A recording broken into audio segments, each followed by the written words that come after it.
Chegamos, devotos, 6 da manhã no oferecimento dos estúdios Apollo 9, meu amigo. Aqui o seu podcast vai dar certo. Afinal de contas, contamos com tecnologia e muita qualidade no atendimento. E os cortes é por nossa conta. Pode procurar Estúdios Apollo 9, Go Life Saúde. A melhor assistência à saúde do mercado é aqui. São R$ 1.200 em reembolso e medicamento, telemedicina ilimitada, além de auxílio exame e auxílio consulta. É o famoso coparticipativo. Aqui a sua assistência à saúde é de qualidade. O link está na descrição. Limpa Nome SA. Seu nome está no SPC, Serasa, Boa Vista, você está cativado? Calma, meu amigo. Aqui nós vamos tirar o seu nome do SPC, Serasa, Boa Vista. Tudo com uma medida legal e dentro da lei, com preço desse tamaninho. Carvisa, a melhor proteção veicular do Brasil é aqui. A adesão é zero. A proteção para SUV é a partir de R$ 80.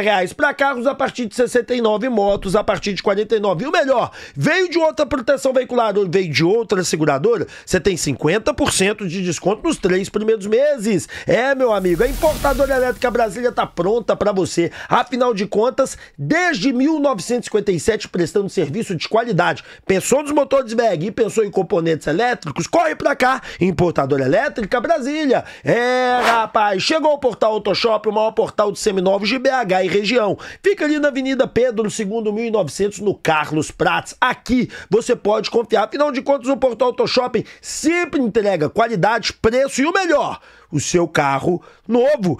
Meu amigo, Papum, crédito na hora, só tem um lugar, é na Papum, link tá na descrição. Aqui eu parcelo para você de 12 a 18 vezes e garanto, é o crédito mais barato do mercado. Instituto Céspedes Calvista tem solução.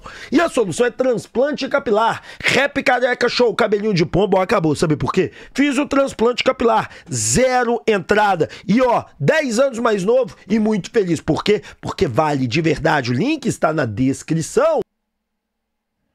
Chega chegando, turma, muito bom estar falando com você, 6 da manhã, estamos gravando esse vídeo a 1h30 da manhã para falar de Galo. Só espero que você deixe o like, que você se inscreva e não se esqueça, tá, de ativar o sininho de notificação. Bom, vamos falar desse empate amargo que nós tivemos lá em Cusco, né?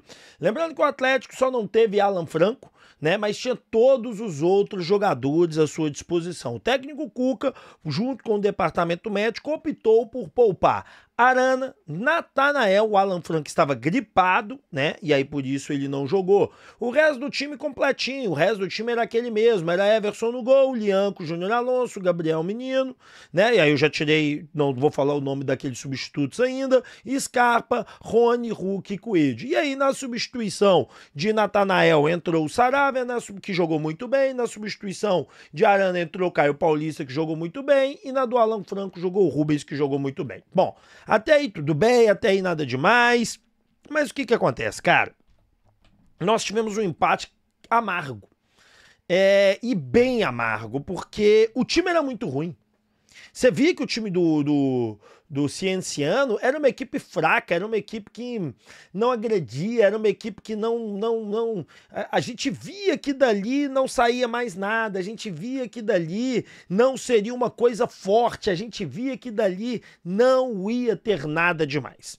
Então assim, cara, infelizmente, o Atlético também teve problemas sérios, na minha opinião. O Atlético muito prejudicado com essa viagem, foram 23 horas de viagem, então imagine você sai de Porto Alegre pela manhã e chega de madrugada na cidade de Cusco, você para em Quito e fica horas por lá para poder depois pegar um avião, e isso depois de uma partida intensa contra o Grêmio, né, no qual o Atlético saiu bem frustrado, que poderia ter vencido. Então o Atlético acaba que tem um cansaço físico muito grande. Agora está retornando a Belo Horizonte, chega a Belo Horizonte na quarta-feira de madrugada, um resultado chato pra caramba, que vai ter que digerir isso o mais rápido possível, porque já tem a boa equipe do São Paulo que faz sua estreia na Libertadores e pode vencer, ou seja, pode chegar aqui com muita moral. A grande realidade é que o Atlético foi melhor que o Cienciano, o Atlético foi um time mais interessante, foi. Mas nós não vimos o goleiro do Cienciano trabalhar tanto. O que nós vimos foi duas bolas na trave, uma outra bola de escanteio na trave, mas aquele chute que obriga o goleiro a ir lá no ângulo e tirar, aquelas defesas milagrosas, nós não vimos isso. Nós vimos um Cerca Lourenço danado na frente da área deles, com chutes pra lá, pra lá, pra lá, mas não com grande perigo. O Atlético chutou muito mais, o Atlético agrediu muito mais, o Atlético foi muito mais à frente. E o Cienciano muito menos. O Cienciano nem no gol do Atlético chutou. Teve a bola na trave, que você considera chute no gol. Então teve um chute no gol, né? Enquanto o Atlético teve 5 chutes, mais 3 bolas perigosas. Então assim, cara, é um empate muito amargo, porque a equipe do Cienciano era muito ruim, mas consigo compreender os problemas da equipe atleticana com cansaço, com viagem e principalmente, que ainda não tinha falado, da altitude. Cara, ao final do jogo, você via todos os jogadores do Atlético no chão respirando, né? Porque eles foram até o limite deles. Bom, nós não vamos ter mais altitude. Essa desculpa, ela se encerra, né? E a grande realidade é que o Atlético tinha que ter saído com uma vitória. O Atlético tinha que ter vencido. O Atlético tinha que ter ganhado esse jogo. O empate, ele é muito, mas muito amargo, ao meu ver. Rap, mas dos males o menor? Sim. Aí a gente pode dizer que dos males o menor, porque o que seria desastroso seria uma derrota. Um ponto, a equipe adversária não soma, ela vai jogar com outras equipes nessa altitude, vai vencer essas outras equipes bem provavelmente, né? Ou pelo menos arrancar o mesmo empate que arrancou do Atlético, ou seja, vai minar. E vamos falar a verdade, aqui dentro de casa o Atlético passa o caminhão em cima dessa equipe. Mas a realidade é que o Atlético tinha que ter vencido. Eu escutei o Cuca, o Everson, entre outros, falando assim, o Atlético merecia a vitória. Olha, eu acho que um time merece a vitória sobre o outro quando o goleiro faz 3, 4 defesas dificílimas. Eu acho que quando o outro time tem 70% de posse de bola contra 30% do outro, mas não foi o caso não. Foi 52-48, né? E o Atlético chutou 2/3 bolas na trave e o outro time chutou uma.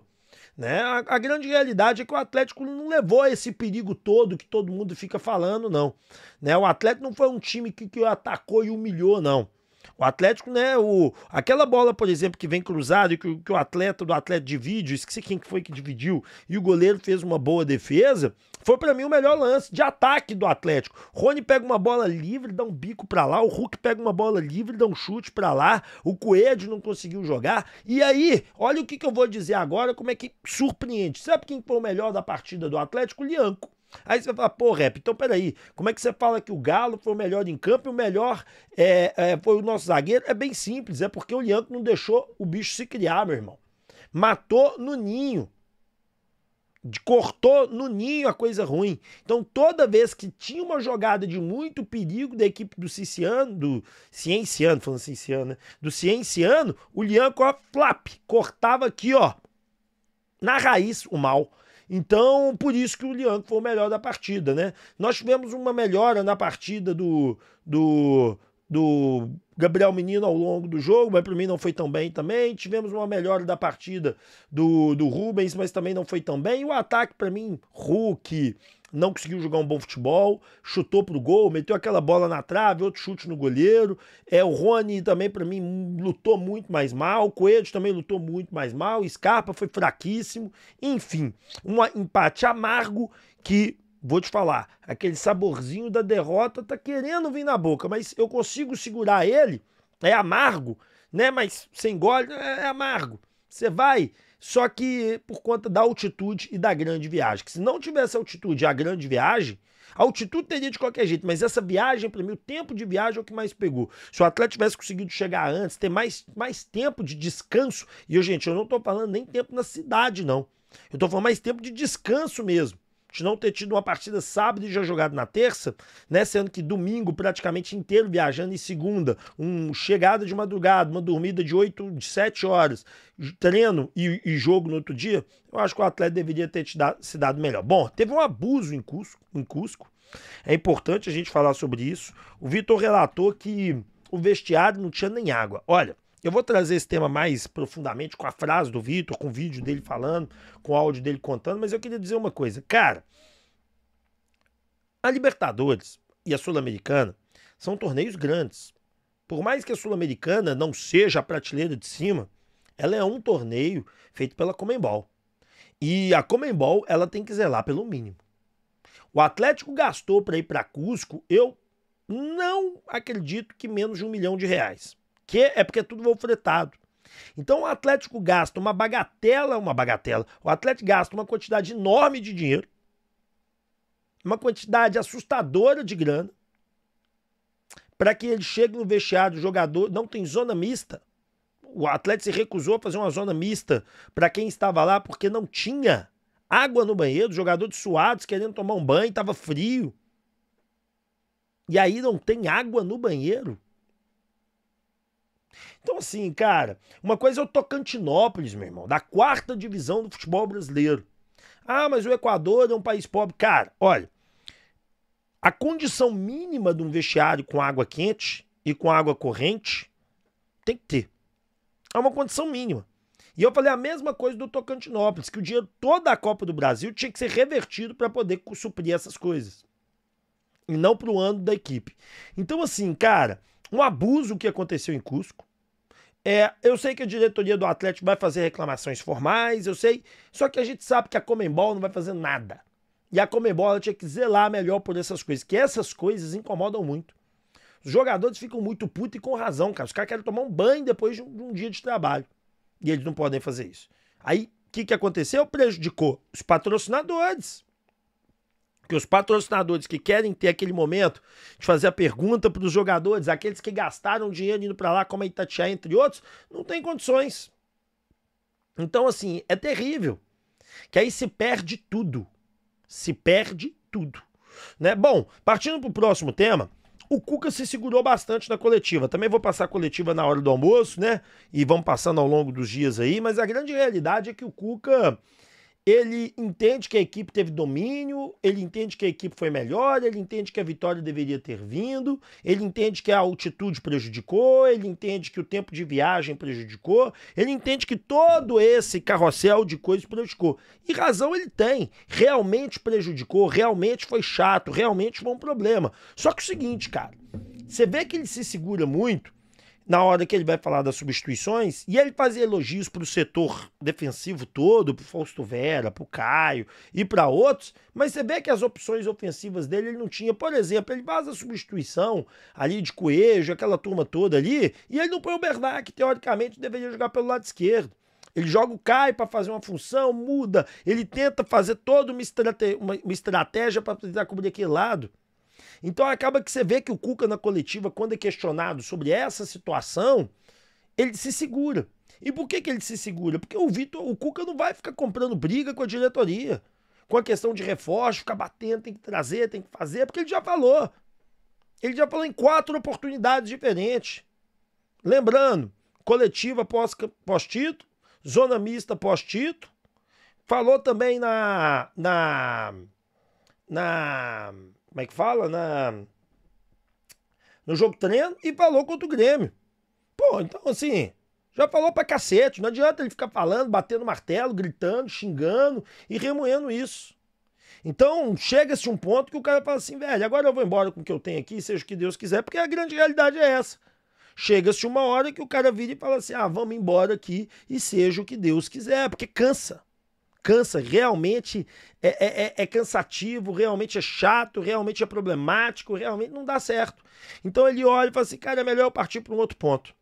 Então o Cuca se segura agora, e agora ele vai fazer o quê? Trabalhar e fazer o melhor que ele dá conta com o que ele tem em mãos, que é o que resta para ele. Não adianta, volto a repetir, não adianta ele criar essa celeuma, não adianta ele criar esse ponto, não adianta ele criar essa confusão.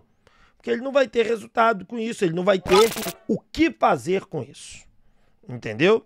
Então, na minha opinião, tem que ser encerrado isso mesmo. E sobre a diretoria, olha, Braques e Menin, que vocês é que mandam no Atlético, a gente sabe disso. Eu sou só um youtuber, eu não tenho entendimento de vocês, né? Eu trabalho aqui com o que eu tenho na mão, com o que eu vejo, num quartinho aqui do canto da minha casa que eu fiz. Mas fato é que tá nítido que nós precisamos desse ponto esquerdo. Tá muito nítido. O Atlético, ele nesse momento, ele sofre com a falta de uma opção. Porque, por exemplo, ontem, pelos motivos que você possa querer fazer crer, Rafael Menin, Paulo Brax, altitude, coisa, o Coelho não foi bem. No jogo contra o Grêmio, o Coelho, por exemplo, perdeu gols. E eu não estou aqui crucificando o Coelho. Eu adoro o Coelho. Acho que o do Coelho joga muito. Só que eu quero chegar no seguinte ponto. Vai ter dias que o Coelho não irá funcionar. E nesses dias sombrios, nós não temos opções. O torcedor atleticano, e ele vê as entrevistas, ele vê os comentários, e hoje não tem mais como segurar, todo mundo tem opinião, e a opinião de todo mundo está na internet. Obviamente, vocês não têm que seguir a opinião de todo mundo, mas vamos falar a verdade, tá evidente que o ponta esquerda é uma coisa assim, de pra ontem. Eu entendo vocês não terem dinheiro para trazer um cara magnânimo, um cara diferente de tudo, um cara de altíssimo nível, um cara que vai chegar aqui e vai causar. Eu entendo. Sério mesmo, eu entendo. Não achem que eu não entendo, não. Eu entendo. Só que chega-se um momento que nós temos que tomar uma atitude. Porque são 71 dias para 18 jogos agora. Porque acabou de ter o jogo, né? Hoje 70 dias. Hoje 70 dias para 18 jogos. 3,7 jogos a cada dia. Então, a cada dia são 3,7 dias. Aí nós vamos ter um jogo. 3,7, um jogo. 3,7, um jogo. Não há um descanso real. Então o Hulk tem 38 anos. O Rony não é mais nenhum menino. Tem 22, 23, mas não. Vai precisar descansar. O Júnior Santos tá vindo de lesão. O Coelho não para de ter se jogar. O Coelho tinha que ter descansado hoje para jogar bem contra o São Paulo. Ah, mas é muito jovem, dá conta. Não dá, porque fisicamente o futebol cobra muito. Então nós precisamos deste nome. Façam um esforço. Eu não tô pedindo aqui para vocês gastarem o que vocês não têm, mas eu tô pedindo criatividade. Nós temos jogadores aí que vão falar a verdade. Não vão funcionar no Atlético, que vocês poderiam tentar utilizar para troca. Atendam o pedido do Cuca de pelo menos esse ponta esquerda, de pelo menos esse ponta. Porque nós necessitamos, eu sei que não tem dinheiro, eu sei que vocês não podem gastar mais do que tem, e eu concordo com essa doutrina, mas algo tem que ser feito, e vocês estão aí com as cartas na mão. Não é possível que não há nada a se fazer. E ontem ficou evidente dessa necessidade. Então, clamo a vocês que observem isso. Eu sei que vocês trabalham duro, sei que vocês estão fazendo o melhor pelo Atlético, eu sei que vocês estão num trabalho ferrenho. Eu acredito em vocês, defendo o trabalho da diretoria constantemente, mas também acredito, e eu estou falando muito sério, eu também acredito que há algo que vocês possam tentar fazer para ajudar o Cuca. E que há algo que vocês possam fazer. Bom, essa é a minha opinião, quero deixar claro. Vídeo do almoço, aí nós vamos vir com as entrevistas, com a resenha, com os números, com tudo que você gosta na live mais completa do Galão da Massa. Deixa o like, se inscreva, ative o sininho de notificação. Um grande abraço e valeu! Tamo junto!